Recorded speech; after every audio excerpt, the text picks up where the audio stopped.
Okay, ഞാൻ ഈ syllabus just ഒന്ന് എക്സ്പ്ലെയിൻ ചെയ്യാം.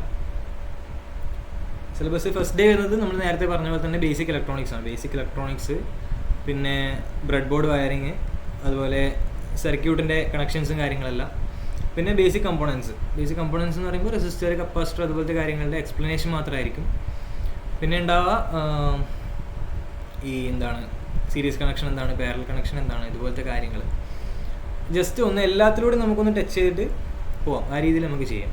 പിന്നെ റെസിസ്റ്റൻസിനെ കുറിച്ച് പഠിക്കാം, റെസിസ്റ്റേഴ്സ് എന്താണെന്ന് പഠിക്കാം, അതുപോലെ ഓംസ് ലോ, ഇതുപോലത്തെ കാര്യങ്ങളെല്ലാം ഫസ്റ്റ് ഡേ നമ്മൾ കവർ ചെയ്യും. പിന്നെ ഈ പവർ ഡിസ്ട്രിബ്യൂഷൻ, അതുപോലെ വോൾട്ടേജിൻ്റെ കൺസെപ്റ്റ്സ് ഒക്കെ കാര്യങ്ങളൊക്കെ ഫസ്റ്റ് ഡേ കവർ ചെയ്യും. അതുപോലെ സെക്കൻഡ് ഡേ വരുമ്പോൾ നമ്മൾ ആർഡിനോയിലേക്ക് വരും. ഫസ്റ്റ് ഡേ ബേസിക് ഇലക്ട്രോണിക്സ് കഴിഞ്ഞ് സെക്കൻഡ് ഡേ നമ്മൾ ആർഡിനോയിലേക്ക് വരും. ആർഡിനോയിൽ നമ്മൾ പഠിക്കാൻ പോകുന്നത് ആർഡിനോ ബോർഡ്, അതുപോലെ അതെങ്ങനെ സെറ്റപ്പ് ചെയ്യാം, ആർഡിനോ IDE എങ്ങനെ സെറ്റപ്പ് ചെയ്യാം, IDEക്ക് അകത്തുള്ള കാര്യങ്ങൾ, അതായത് IDEക്ക് അകത്ത് തന്നെ ഒരുപാട് കാര്യങ്ങൾ നോക്കാനുണ്ട്. പോർട്ട് സെലക്ഷൻ, ബോർഡ് സെലക്ഷൻ, അതുപോലത്തെ ഒരുപാട് കാര്യങ്ങൾ, ലൈബ്രറീസ്, ഇതെല്ലാം നമ്മൾ ആ ഒരു സെക്കൻഡ് ഡേ നോക്കും. അതുപോലെ ഡിജിറ്റൽ ആൻഡ് അനലോഗ് സിഗ്നൽസ്, അതുപോലെ PWM, പൾസ് വിഡ്ത്ത് മോഡുലേഷൻ, ഇതൊക്കെ എന്താണ്, ഇതുപോലത്തെ കാര്യങ്ങളെല്ലാം സെക്കൻഡ് പഠിക്കും. ഇപ്പോൾ കേൾക്കുന്ന സമയത്ത് ഈ ടേംസൊക്കെ ഭയങ്കര ഒരു കടുപ്പുള്ള ടേംസ് ആയിട്ട് തോന്നാം. ഇതുവരെ കേൾക്കാത്ത ആൾക്കാർക്കാണെങ്കിൽ കടുപ്പുള്ള ടേംസ് ആയിട്ട് തോന്നാം. അതുപോലെ തന്നെ ഓൾറെഡി നമ്മുടെ ക്ലാസ്സിൽ ഒരാൾ മുന്നേ ജോയിൻ ചെയ്യാണ്ട് പോയിട്ടുണ്ടായിരുന്നു. അതായത് എൻക്വയറി ചെയ്ത ശേഷം ഞാൻ സിലബസ് അയച്ചു കൊടുത്തു. അപ്പോൾ എന്നോട് പറഞ്ഞു 15 ദിവസം കൊണ്ട് ഇതൊന്നും പഠിക്കാൻ പറ്റില്ല, അതുകൊണ്ട് ഞാൻ ജോയിൻ ചെയ്യുന്നില്ല എന്ന് പറഞ്ഞ ഒരാൾ പോയിട്ടുണ്ടായിരുന്നു. പക്ഷേ വി ആർ കോൺഫിഡൻറ്റ്, നമ്മൾ ഒരുപാട് വർഷമായിട്ട് ക്ലാസ് എടുക്കുന്നുണ്ട്. അപ്പോൾ നമുക്കറിയാം 15 ഡേയ്സ് കൊണ്ട് ഇത് കംപ്ലീറ്റ് ചെയ്യാൻ പറ്റുന്നു. അപ്പോൾ എന്ത് ചെയ്യാം, നമ്മൾ സ്റ്റുഡൻസ് എല്ലാവരും കോൺഫിഡൻ്റ് ആയിട്ട് ഇരിക്കുക. 15 ഡേയ്സ് കൊണ്ട് നമുക്ക് ഈസി ആയിട്ട് പഠിച്ചെടുക്കാൻ വേണ്ടി പറ്റും. ഒരുപാട് ആൾക്കാരുണ്ട് 2-3 മാസത്തെ ഈ ക്ലാസ്സസ്, 2-3 മാസത്തെ ക്ലാസ്സസിൽ, സമ്മർ ക്ലാസ്സസും അതുപോലത്തെ ക്ലാസ്സസിലൊക്കെ ഇത്രയും ഒരു സബ്ജക്ട്സ് മാത്രം കവർ ചെയ്യുന്ന ആൾക്കാരുണ്ട്. അതായത് നമ്മളിപ്പോൾ 15 ഡേയ്സ് കൊണ്ട് പഠിക്കുന്ന കാര്യങ്ങൾ 2-3 മന്ത്സ് എടുത്ത് പഠിക്കുന്ന ആൾക്കാരുണ്ട്. അപ്പോൾ നമ്മൾ അതിനൊരു ചേഞ്ച് കൊണ്ടുവരാൻ നോക്കണം. 15 ഡേയ്സ് കൊണ്ട് പഠിക്കാൻ പറ്റുന്ന കാര്യങ്ങൾ 15 ഡേയ്സ് കൊണ്ട് തന്നെ പഠിക്കാം. മാക്സിമം നമ്മൾ ടൈം സേവ് ചെയ്തിട്ട് പഠിക്കുക എന്നുള്ളതാണ് ഈ ഒരു ക്ലാസ്സിൻ്റെ ഉദ്ദേശം. അതുപോലെ സെക്കൻഡ് ഡേ പറഞ്ഞു. പിന്നെ അതുപോലെ സെക്കൻഡ് ഡേയിൽ സീരിയൽ കമ്മ്യൂണിക്കേഷൻ അതുപോലത്തെ കാര്യങ്ങളുണ്ട്. പിന്നെ തേർഡ് ഡേ വരുന്ന സമയത്ത് നമ്മൾ ഫസ്റ്റ് കോഡിംഗ് പ്രൊജക്റ്റ് ചെയ്യും. അതായത് സിമ്പിളായിട്ട് LED ബ്ലിങ്ക് ചെയ്യിക്കുക എന്നുള്ളതാണ് ഫസ്റ്റ് പ്രൊജക്റ്റ്. ബേസിക്കലി എല്ലാ ആൾക്കാരും ഫസ്റ്റ് ചെയ്ത് പഠിക്കുന്ന പ്രൊജക്റ്റ് അതാണ്. ഒരു LED എങ്ങനെ ആർഡിനോയിൽ ബ്ലിങ്ക് ചെയ്യിക്കാന്ന് ആ ഒരു കാര്യം നമ്മൾ പഠിക്കും. അതുപോലെ ഓട്ടോമേഷൻ്റെ ലോജിക്ക് എന്താണെന്ന് പഠിക്കും. അതുപോലെ ഈ ബ്ലിങ്കിങ് പഠിച്ച പോലെ തന്നെ LED ചേസർ സർക്യൂട്ട്, നമ്മുടെ ഈ ബസ്സിൽ അതുപോലെ ഫാൻസി ലൈറ്റൊക്കെ കാണുന്നില്ലേ, അതുപോലെ ചേസർ സർക്യൂട്ട് എങ്ങനെ ഉണ്ടാക്കാം, ഈ കാര്യങ്ങളെല്ലാം നമ്മൾ തേർഡ് ഡേ പഠിക്കും. അതായത് ബേസിക് ഇലക്ട്രോണിക്സ് അറിയാത്ത ആൾക്കാർ തേർഡ് ഡേ ആകുമ്പോഴേക്കും സ്വന്തമായിട്ട് ഈ പ്രൊജക്റ്റ് ചേസറിൻ്റെ ഒരു പ്രൊജക്റ്റ് ചെയ്യാൻ വേണ്ടി പഠിക്കും. അതുപോലെ ഫോർത്ത് ഡേ വരുന്ന സമയത്ത് നമ്മൾ LDRനെ പറ്റി പഠിക്കും, ലൈറ്റ് ഡിപ്പെൻഡൻറ്റ് റെസിസ്റ്റർ.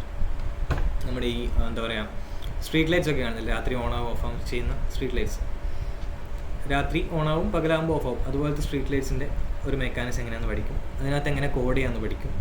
അതുപോലെ അതൊരു പ്രൊജക്റ്റായിട്ട് ചെയ്യും. അതായത് ഈ സ്ട്രീറ്റ് ലൈറ്റ് ഓട്ടോമേഷൻ എന്ന് പറഞ്ഞൊരു പ്രൊജക്റ്റായിട്ട് ചെയ്യും. ഫോർത്ത് ഡേ ഒരു കമ്പോണൻ്റ് വെച്ചൊരു പ്രൊജക്റ്റ് നമ്മൾ ചെയ്തു. പിന്നെ അങ്ങോട്ട് ഓരോ ദിവസവും ഓരോ പുതിയ പ്രൊജക്ട്സാണ്. ഫിഫ്ത്ത് ഡേ വരുന്ന സമയത്ത് നമ്മൾ fire detection and alarm system, fire sensor വെച്ചിട്ട് fire detection and alarm system നമ്മൾ ചെയ്യും. അതുപോലെ സിക്സ്ത് ഡേ വരുന്ന സമയത്ത് IR സെൻസർ, ഇൻഫ്രാറെഡ് സെൻസർ ആയിട്ടുള്ള ഒരു പ്രൊജക്റ്റ് നമ്മൾ ചെയ്യും. ഡെയിലി പ്രൊജക്ട്സാണ്. പിന്നെ അങ്ങോട്ട് ഡെയിലി പ്രൊജക്ട്സാണ്. പിന്നെ ഡേ 7 അൾട്രാസോണിക് സെൻസർ. ഈ ടേംസ് ഒക്കെ കേട്ടിട്ടുണ്ടോ ആൾക്കാർ? ഇതിനകത്ത് എല്ലാ ആൾക്കാരും കേട്ടിട്ടുണ്ടോ? ഞാൻ കേട്ടിട്ടുണ്ട് സാർ. കേട്ടിട്ടുണ്ടല്ലേ? ഓക്കെ.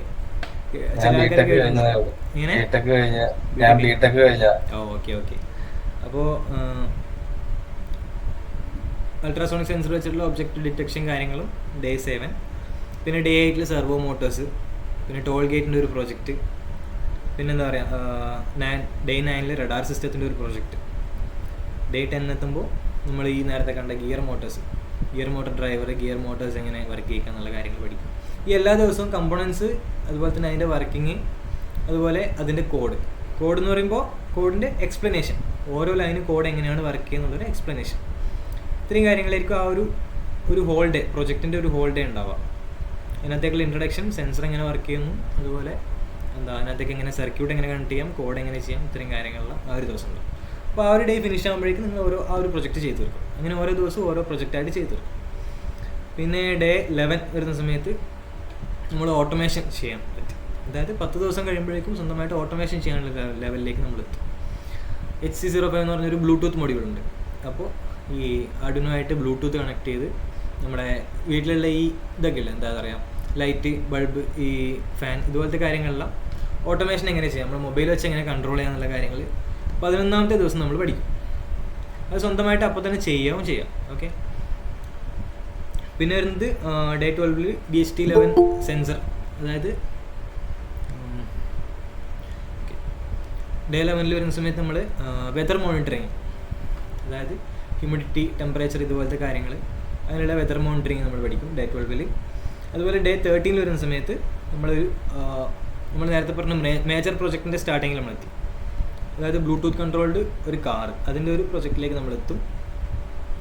അതിനകത്ത് തന്നെ എന്താ പറയുക, ഇതുപോലെ ഈ വെതർ ഡിറ്റക്ഷനും കാര്യങ്ങളും ഉള്ളത്, അതുപോലെ തന്നെ ബ്ലൂടൂത്ത് കൺട്രോൾ ചെയ്യാൻ പറ്റുന്ന ഒരു കാറായിരിക്കും ചെയ്യുന്നത് ഡേ 13. പിന്നെ നമ്മളിതിനകത്ത് AI നോക്കുന്നുണ്ട്. അതായത് AI-ൻ്റെ ജസ്റ്റ് ഒരു ബേസിക് കൺസെപ്റ്റ്സ്, AI-ൻ്റെ കൺസെപ്റ്റ്സ് എന്തൊക്കെയാണ്, അതുപോലെ ഈ റോബോട്ടിക്സിലേക്ക് AI-നെ എങ്ങനെ നമുക്ക് ഇൻറ്റഗ്രേറ്റ് ചെയ്യാം. അതായത് നമ്മളിപ്പോൾ ഇതിനകത്ത് ഏറ്റവും ഡിഫിക്കൽട്ടായിട്ടുള്ള കാര്യം കോഡിംഗ് ആയിരിക്കും. അപ്പോൾ ഈ കോഡിങ് AI വെച്ചിട്ട് എങ്ങനെ ചെയ്യാമെന്നുള്ള കാര്യങ്ങൾ നമ്മൾ 14th ഡേ നമ്മൾ പഠിക്കും. ആൻഡ് ദെൻ 15th ഡേയിൽ നിങ്ങളുടെ പ്രോജക്റ്റ് ഷോക്കേസ് ആൻഡ് സർട്ടിഫിക്കേഷൻ. ഇത്രയും കാര്യങ്ങളാണ് 15 ഡേയ്സിൽ ഉള്ളത്. ഓക്കെ. 15 ദിവസം കൊണ്ട് ഇത്രയും പ്രൊജക്റ്റ് നമ്മൾ ചെയ്യും. വിശ്വസിക്കാൻ ബുദ്ധിമുട്ടുണ്ടായിരിക്കെങ്കിൽ, അല്ല ചെറിയ ആൾക്കാർ അങ്ങനെ പറഞ്ഞിട്ടുണ്ടായിരുന്നു, അതുകൊണ്ട് ചോദിച്ചതാണ്. വിശ്വസിക്കാൻ ബുദ്ധിമുട്ട്. ഡെയിലി ഓരോ പ്രോജക്റ്റ് ഇല്ല. അപ്പോൾ സെഷൻ സ്റ്റാർട്ട് ചെയ്യുന്ന മുമ്പ് തന്നെ അന്നത്തെ ദിവസത്തേക്ക് എന്തൊക്കെ സാധനങ്ങൾ ആവശ്യമുണ്ടെന്നുള്ള ലിസ്റ്റ് അയച്ചു അത് മാത്രം ഒന്ന് റെഡിയാക്കി. എന്താ വെച്ചാൽ കുറെ കോമ്പൗണ്ട്സ് ഒക്കെ ഉണ്ട്, പക്ഷെ എല്ലാം കിടക്കുമ്പോൾ പിന്നെ അത് എടുക്കുമ്പോൾ തെരഞ്ഞു എടുക്കേണ്ടി വരും. അതുകൊണ്ടാണ്. അപ്പോൾ അന്നത്തെ ദിവസം നോക്കുമ്പോൾ അത് മാത്രം നമ്മൾ റെഡിയാക്കി പ്രയറായിട്ട് റെഡിയാക്കി വെക്കാൻ. അതുപോലെ നമ്മുടെ കോഴ്സിൻ്റെ എന്താ പറയുക, കോഴ്സ് മെറ്റീരിയൽസ്, അതായത് അതിൻ്റെ കോഡ്, സർക്യൂട്ട് ഡയഗ്രാം കാര്യങ്ങൾ, അതെല്ലാം ആ ദിവസം ക്ലാസ്സിന് മുന്നേ ഷെയർ ചെയ്യാം. പറ്റുകയാണെങ്കിൽ രാവിലെ തന്നെ ഷെയർ ചെയ്യാം. ഓക്കെ. ഇതില് ഒരു ഹ്യൂമിഡിറ്റി ഒക്കെ ചെക്ക് ചെയ്യുന്ന ഒരു ടെമ്പറേച്ചർ ഇത് വെച്ചിട്ട് ഒരു പ്രോജക്റ്റ് ചെയ്യുന്നെന്ന് പറഞ്ഞത് DTH11 യൂസ് ചെയ്ത് നമ്മൾ ഒരു പ്രോജക്റ്റ് ചെയ്യുന്നു. അപ്പൊ അത് അറിയുന്നത് എങ്ങനെയാണ്? അതായത് അതിന്റെ ആക്ടിവേറ്റേഴ്സ് ഏതാണ്? എങ്ങനെയാണോ മനസ്സിലായിട്ടില്ല. ആക്ടിവേറ്റേഴ്സ് അതിന് ഹെൽപ്പ് ചെയ്യുന്നത് ഏതാണ്? അതിനകത്ത് ആക്ടിവേറ്റേഴ്സ് ഒന്നുമില്ല, സെൻസർ മാത്രമേ ഉള്ളൂ. അപ്പോൾ അതിനകത്ത് റീഡിങ്സ് കാണിക്കുന്നത് സീരിയൽ മോണിറ്ററിൽ, കമ്പ്യൂട്ടറിൽ തന്നെ റീഡിങ്സ് കാണിക്കുന്ന രീതിയിലാണ്. വേണമെന്നുണ്ടെങ്കിൽ നമുക്ക് LCD ഡിസ്പ്ലേ എല്ലാം കണക്ട് ചെയ്യാം, പക്ഷെ അത് വേറൊരു ടോപ്പിക്കിലേക്ക് മാറും. ആൻഡ് നമ്മൾ ചെയ്യുന്ന എല്ലാ പ്രോജക്റ്റിനും ബ്രെഡ് ബോർഡിൽ ചെയ്യാൻ നമുക്ക് ഡയറക്റ്റ് കണക്ഷനും ചെയ്യാം. ഇപ്പം ആ കിറ്റിനകത്ത് നിങ്ങൾക്ക് 10 മെയിൽ ടു മെയിൽ കേബിൾ, അതുപോലെ male to female, female to female cables എല്ലാം അയച്ചിട്ടുണ്ട്. അപ്പോൾ ഏതാണോ കംഫർട്ടബിൾ ആ രീതിക്ക് നമുക്ക് ചെയ്യാം. ബ്രെഡ് ബോർഡ് കണക്ഷനൊക്കെ നമ്മൾ ബേസിക് ഇലക്ട്രോണിക്സ് പഠിക്കുന്ന സമയത്ത് പഠിക്കും. മാക്സിമം അതിൽ തന്നെ ചെയ്യാൻ വേണ്ടി നോക്കാം നമുക്ക്. Bread board lithium ion battery വേണമെന്ന് പറഞ്ഞത്, അത് എത്ര എണ്ണം വേണ്ടത്? ലിഥിയം അയൺ ബാറ്ററി 3 എണ്ണം വേണ്ടി വരും അത് വാങ്ങുന്നുണ്ടെങ്കിൽ.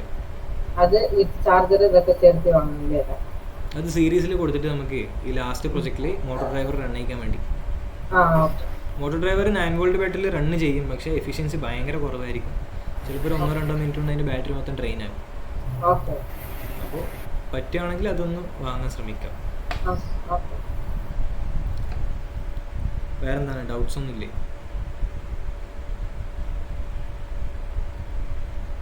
ചേട്ടാ ഈ ക്ലാസ് നമുക്ക് ഈ ഫോണിലൂടെ അറ്റൻഡ് ചെയ്തിട്ട് കോഡിംഗ് മാത്രമേ കമ്പ്യൂട്ടറിലോട്ട് ചെയ്യാൻ പറ്റും? എങ്ങനെ? ക്ലാസ് ഫുള്ളും ഫോണിൽ നോക്കിയിട്ട് കോഡിംഗ് ഒക്കെ ഈ കമ്പ്യൂട്ടറിൽ തനിച്ച് ചെയ്യാൻ? അങ്ങനെ. അതുപോലെ സിസ്റ്റം ഇല്ലാത്ത ആൾക്കാരും പ്രശ്നമില്ല, നമുക്ക് ക്ലാസ് കണ്ടിട്ട് നമുക്ക് പിന്നെ ലാപ്ടോപ്പ് അല്ലെങ്കിൽ ഡെസ്ക്ടോപ്പ് കിട്ടുന്ന സമയത്ത് നമുക്ക് കോഡിങ് ചെയ്താൽ മതി. അപ്പോൾ ഇതിനകത്ത് ഓൾറെഡി ആൾക്കാർ കമ്പോണൻസ് ഒന്നും വാങ്ങാതെ തന്നെ ജോയിൻ ചെയ്തിട്ടുണ്ട്. കമ്പോണൻസ് ഇല്ലാതെ തന്നെ, അതായത് ക്ലാസ് കണ്ട ശേഷം കമ്പോണൻസ് വാങ്ങാമെന്ന് പറഞ്ഞ് ജോയിൻ ചെയ്ത ആൾക്കാരുണ്ട് ഓൾറെഡി. അപ്പോൾ അതൊന്നും ഇഷ്യൂ ഇല്ല, നമുക്ക് ചെയ്ത് പഠിക്കുന്നതായിരിക്കും ബെറ്റർ. പക്ഷേങ്കിൽ ഇപ്പോൾ അതിനുള്ള സാഹചര്യം ഇല്ലെങ്കിൽ പ്രശ്നമില്ല, നമുക്ക് ക്ലാസ് കണ്ടിട്ട് അതിന് ശേഷം ചെയ്താലും മതി, നോ ഇഷ്യൂസ്. ഓക്കെ.